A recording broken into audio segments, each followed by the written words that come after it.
আসসালামু আলাইকুম, welcome back to my channel. চলে এসেছি আপনাদের জন্য আরও একটা নতুন রেসিপি নিয়ে। পাস্তা। দোকানের কেনা পাস্তা তো আপনারা অনেকবারই খেয়েছেন, কিন্তু বাড়িতে আপনারা খুব সহজেই দোকানের থেকে ভালো পাস্তা বানিয়ে নিতে পারেন আর খুব কম টাইমের মধ্যে। তো চলুন আপনাদের সঙ্গে আজকে পাস্তার রেসিপিটা শেয়ার করা যাক। তো রেসিপিটা শুরু করা যাক। পাস্তা বানানোর জন্য আমি প্রথমে বোলের মধ্যে 100 গ্রাম ময়দা নিয়ে নিয়েছি। এবার ওর মধ্যে স্বাদ অনুযায়ী লবণ দিয়ে দেব। তারপর ওর মধ্যে 3 থেকে 4 চামচ তেল দিয়ে দেব। এবার তেলের সঙ্গে ময়দাটাকে খুব ভালো করে মাখিয়ে নিতে হবে। এবার ময়দার মধ্যে অল্প অল্প করে গরম জল দিয়ে মাখিয়ে নেব। যেহেতু গরম জল, সেই জন্য আমি চামচ দিয়ে মাখিয়ে নিচ্ছি। একটু ঠান্ডা হয়ে গেলে আমি আবার হাত দিয়ে মাখিয়ে নেব। একটু ঠান্ডা হয়ে গিয়েছে, এবার হাত দিয়ে ময়দাটা মাখিয়ে নেব।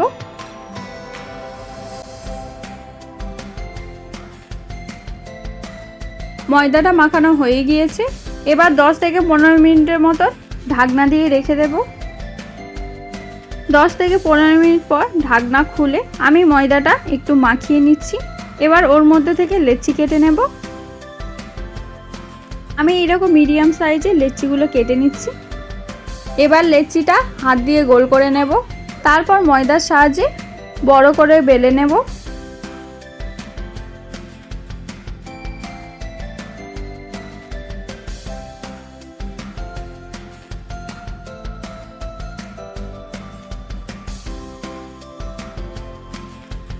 এখন বড় করে বেলে নিয়েছি। এবার ছুরির সাহায্যে ছোট ছোট করে চৌকো চৌকো ভাবে কেটে নেব। আমি যেইভাবে দেখাচ্ছি আপনারাও ঠিক সেম পদ্ধতিতে কেটে নেবেন। কাটা হয়ে গিয়েছে। এবার পাস্তা শেপ করে মুড়ে নেব। তার জন্য একটা কাঁটা চামচ লাগবে। আমি এখানে কাঁটা চামচটা নিয়ে নিয়েছি। এবার কাঁটা চামচের ওপর দিয়ে এইরকম লম্বা করে মুড়ে নেব। এই সেম পদ্ধতিতে বাকি পাস্তাগুলোও বানিয়ে নেব।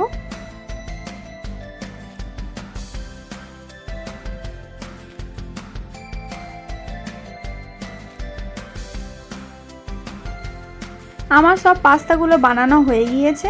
দেখুন আমি এখানে 100 গ্রাম ময়দা দিয়ে কতগুলো পাস্তা বানিয়ে নিয়েছি।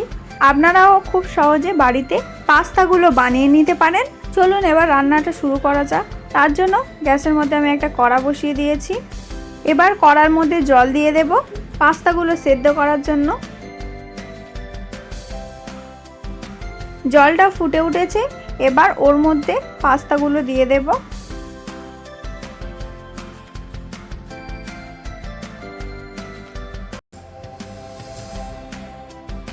পাস্তাটা 80% সেদ্ধ হয়ে গিয়েছে। এবার নামিয়ে নেব। এখানে আমি ঠান্ডা জল নিয়ে নিয়েছি। এবার পাস্তাটা ঠান্ডা জলের মধ্যে তুলে নেব।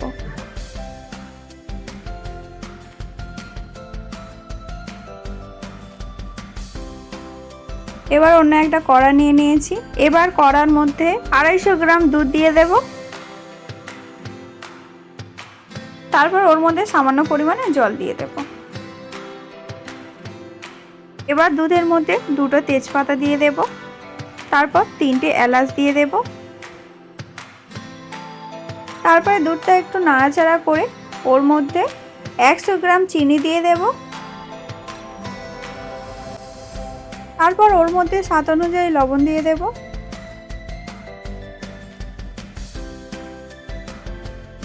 এটা ফুটে উঠেছে। এবার ওর মধ্যে সেদ্ধ করে রাখা পাস্তাটা দিয়ে দেব।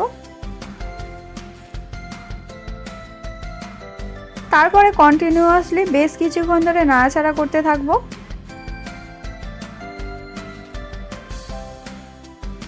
দেখুন এখানে দুধটা নাড়াচাড়া করতে করতে কতটা ঘন হয়ে গিয়েছে।